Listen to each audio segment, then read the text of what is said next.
In April and May of this year, USFK pricing teams completed a retail price schedule of goods in Korea. Those prices were compared with the costs of similar goods in the States. The results demonstrate that while costs of goods and services in Korea increased, they increased at an even greater rate in the U.S. Therefore, COLA, or cost of living allowance pay, will decrease this fall. USFK Commander General B.B. Bell reminds us that COLA improves the quality of life for troops and their families, and that this command will ensure that you receive every penny that you're legally and ethically entitled to. To read the entire Bell Sends message, visit the USFK website. One of the most vital resources during wartime is blood.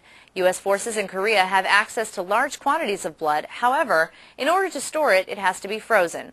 Specialist Richard Slaymaker takes us to a blood storage facility in Area 4 where soldiers make blood usable.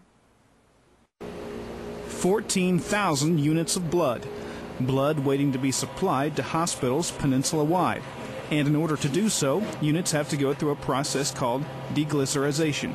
When it starts, basically you have 2.5 hours to run through the whole process and get into the refrigerator.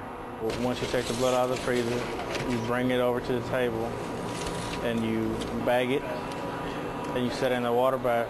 From there, every 20 minutes, the blood has to be agitated. It's taken out of there, you bring it up to the ACP 215 and you hook it up. The machine will run it to make it capable of using blood. It'll deglyce it.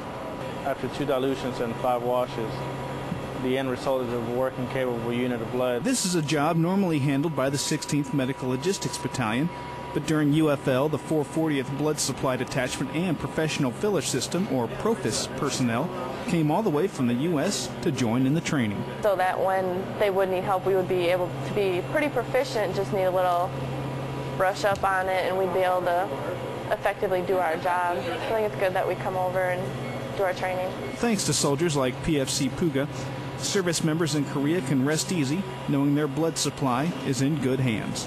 I'm Specialist Richard Slaymaker, Camp Carroll, Korea. In today's global climate, being battlefield ready is critical. Airman Jamie Sikora shows us how airmen at Osan Air Base are honing those important skills through a special program.